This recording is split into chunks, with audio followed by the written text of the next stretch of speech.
नांदेड येथील एका लग्नाची घटना संपूर्ण देशात व्हायरल. एका छोट्याशा गावात उत्साहात लग्न लागलं होतं. लोक जेवायला बसले होते, पण एका सेकंदात झालं असं काही की संपूर्ण मंडपात शांतता पसरली. लग्नाला आलेले 2000 लोक गायब झाले. संपूर्ण मंडपामध्ये शुकशुकाट पसरला. महाराष्ट्राच्या लग्नाच्या इतिहासात अशी घटना पहिल्यांदाच घडली आहे. नेमकं जेवताना असं काय घडलं की ज्यामुळे 2000 लोक एका क्षणात गायब झाले. ही बातमी जेव्हा सोशल मीडिया व्हायरल झाली, तेव्हा ज्या लोकांची लग्न ठरली आहे, ज्यांची लग्नाची तारीख आहे, ज्यांचं लग्न व्हायचं आहे, त्या सगळ्या लोकांच्या काळजात धडकी भरली. कारण की या लग्नामध्ये असं अचानक काहीतरी झालं की डायरेक्ट सगळे वराडी 2000 लोक गायब झाले आहेत. जेवताना असं काय झालं की एकच सेकंदात सगळे वराडी गायब झाले. आता ज्यांची लग्न ठरली आहे त्यांच्या पोटात भीतीचा गोळा येत आहे. लोक घाबरू लागले आहे. अचानक जेवता जेवता लोक कसे काय गायब होऊ शकतात? काय आहे या घटनेमागचं सत्य? चला जाणून घेऊया संपूर्ण सविस्तर रिपोर्ट. नांदेडमध्ये एका छोट्याशा गावात लग्न ठरलं होतं. लग्न आरामात पार पडलं होतं, पण त्याचाच एक व्हिडिओ समोर आला जो संपूर्ण देशात व्हायरल झाला. डोंगर दऱ्यात एक शांत गाव वसलं होतं, ज्याचं नाव निवगा. गावकरी अतिशय उत्साहात होते, कारण की गावातल्या एका प्रतिष्ठित शेतकऱ्याच्या घरचं लग्न होतं. या गावातले सगळे लग्न त्या मंदिरातच व्हायचे. गाव अतिशय निसर्गरम्य. गावाची लोकसंख्या फार मोठी नव्हती, पण गावकरी एकमेकांचं सुखदुःख सामायिक करणारे साधे, निरागस आणि मेहनती होते. असं होईल असं कोणाला स्वप्नात देखील वाटलं नव्हतं. या गावाचं नाव संपूर्ण देशात व्हायरल होणार होतं ते एका लग्नामुळे. खरं तर तो दिवस खूपच दुर्दैवी होता असं म्हणावं लागेल, कारण की सकाळपासूनच त्या गावामध्ये एक विचित्र प्रकारचं वातावरण निर्माण झालं होतं. त्या गावात मध्यभागी एक मोठं जुनं देखणं मंदिर होतं.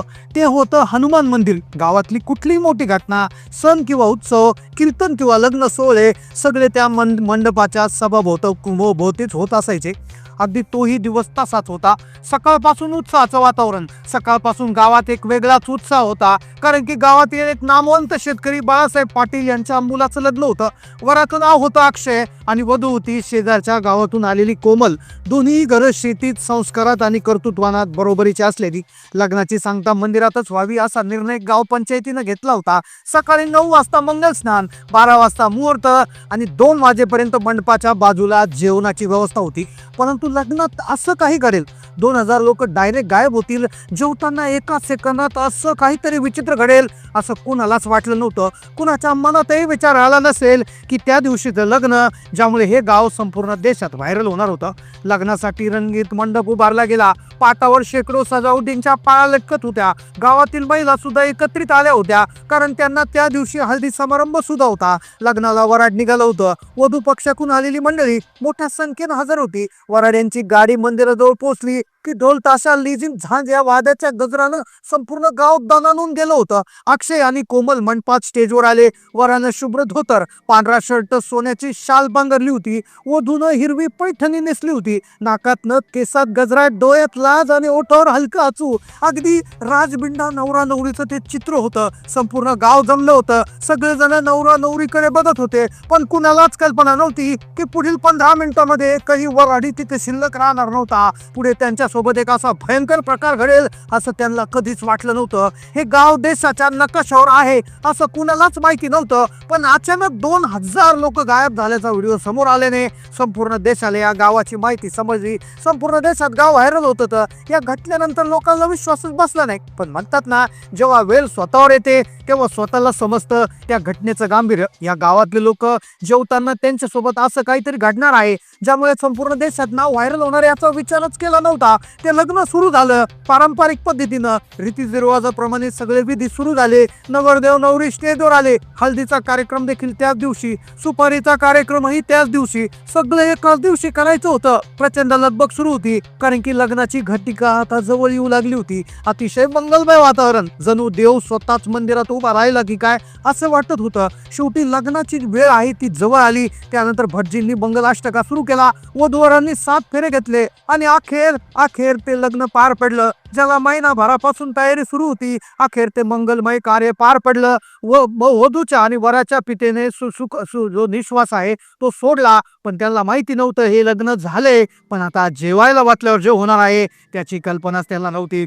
अखेर ती वेळ आली जेवणाची, जेवणानंतर होणाऱ्या त्या धक्कादायक प्रसंगाची. लग्न पार पडल्यानंतर ते संकट अजून टळलं नव्हतं. त्यांना भीती वाटत होती की पाऊस येईल, वारा येईल, काहीतरी नैसर्गिक संकट येईल. पण त्यांनी आयुष्यात विचार केला नव्हता की त्यांच्या सोबत जे संकट येणार होतं ते अतिशय वेगळं होतं. ते संकट थेट जेवणाच्या पंक्तीतच येणार होतं, याची शाश्वती कोणाला नव्हती. लग्न आटोपलं, आता वेळ झाली होती जेवणाची. मंदिराच्या मागच्या बाजूला भली मोठी पंगत लावली. 2000 लोकांसाठी जवळपास मसालेदार भाजी, पापड, लोणचे असे अनेक पदार्थ होते. अनेक लोक पंक्तीला बसले तर काही जण जागा मिळवण्यासाठी उभे होते. आता बैठक ही भारतीय बैठकीच होती. साधं लग्न होतं, गर्दी प्रचंड, पण जेवणाची पद्धत भारतीयच होती. कुठल्याही प्रकारचे टेबल आणि खुर्च्या नव्हत्या. भव्य मेजवानी सुरू झाली. वराडी मंडळी जेवता जेवता मोठ्यानं गप्पा मारत होती. तिकडून काही कमी पडू देऊ नका, चला पुढे घ्या लवकर, असे आवाज येत होते. मुलं पायदळी पळत होती. सगळीकडे आनंदाचा, हास्याचा उत्साह. लोक जेवण तृप्त होण्यासाठी वाट पाहत होती. अगदी वाढायला सुरुवात झालीच होती,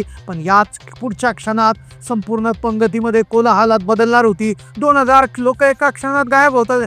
झालं असं होतं, वाढायला सुरुवात झाली. पंक्तीमध्ये लोक बसलेले. हळूहळू एक पदार्थ येत होता. आधी पुऱ्या आल्या, त्यानंतर भाजी आली, त्यानंतर बुंदी आली, त्यानंतर भात आला, डाळ आली, गुलाबजामुन आले. प्रत्येक एक एक गोष्ट येत होती. लोक विचार करत होते किती मेनू, अजून काय काय येईल, मेनू संपत नाहीये. अक्षरशः जेवण सुरू करायचं की नाही लोक पाहत होते. हळूहळू एक पदार्थ येत होता. नंतर पापड आला, लोणचं आलं, काकडीची कोशिंबीर आली. एक एक गोष्ट येत होती. लोक आता पदार्थ मोजायला सुरुवात त्यांनी केली होती. प्रत्येक जण पत्रावलीकडे पाहूनच तृप्त झाला होता. अखेर सगळे पदार्थ वाढून झाले. शेवटच्या रांगेपर्यंत प्रत्येक पदार्थ पोहोचला का नाही हे वर बापानं लक्षपूर्वक बघितलं होतं. अक्षरशः ती घोषणा झाली की आता जेवण सुरू करा, आणि प्रत्येकाने जेवण करायला सुरुवात केलीच. एक घास घेतलाच असेल की त्यावेळेसच एक भयानक संकट आलं.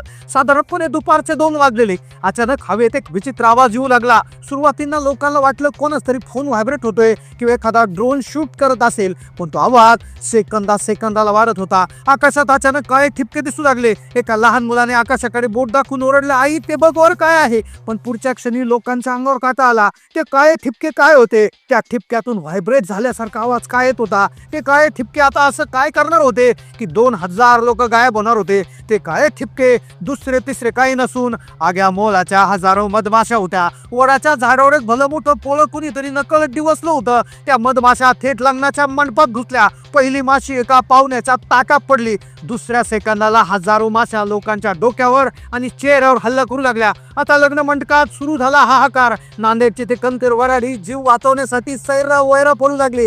ताटपालथी पडली. मंडपाचे महागडे पडदे फाटले गेले. काही लोकांनी डोकं झाकण्यासाठी साऱ्या शाली ओढल्या. मधमाशा कपड्याच्या आत घुसून चावत होत्या. जीव वाचवण्यासाठी चक्क पाहुण्यांनी जवळच्या सांडपाण्याच्या उघड्या गटारात उड्या मारल्या. माशांच्या डंकापेक्षा घाणी पडणं पसंत केलं. पण असं का? मंदिराच्या मागे मोठं उसाचं शेत. एका क्षणात गोष्ट लक्षात आली. काही जण उसाच्या शेताकडे पळाले आणि तरुणाला वाटलं उसाच्या घंदाक पाचोळ्यात जर आपण लपलो तर मासे येणार नाही. ते जीव बोटीत धरून उसात शिरले, पण त्या पाल्यामुळे त्यांचे हातपाय आधीच कापले. माशांनी तिथे त्यांचा पाठलाग सोडला नव्हता. तब्बल 15 मिनिटं हा पाठ शिवणीचा खेळ सुरू होता. आता मंडपात फक्त अक्षय आणि कोमल वधूवरच राहिले होते. त्यांच्या अंगावर कोणीतरी शाली पांघरून ते बसलेले होते. काही वेळापूर्वी मंडपात हास्याचे, आनंदाचे आवाज सुरू होते, पण अचानक तुटलेल्या खुर्च्या, विखुरलेले चप्पल बूट, फाटलेले कपडे सगळे एका क्षणात दुःखात बदललं होतं. या घटनेची माहिती समजताच गावातले 2 डॉक्टर त्या ठिकाणी आले. त्यांनी उपचाराला तातडीने सुरुवात केली. हा प्रसंग का घडला असं लक्षात आलं की बँडच्या आवाजामुळे मधमाशा विचलित झाल्या आणि त्यांनी हल्ला केला. खरं तर ही घटना एका लग्नात घडलेल्या घातपाताची, एका घटनेची नसून निसर्गाशी आपण जर छेडछाड केली तर त्याचा मोबदला आपल्याला कशा पद्धतीने द्यावा लागतो याचं एक उदाहरण ठरलेले आहे. मग आता या घडलेल्या घटनेविषयी तुमचं काय मत आहे नक्की कमेंटमध्ये कळवा. अशा प्रकारची घटना तुमच्याकडे घडली होती का? कमेंटच्या माध्यमातून नोंदवा.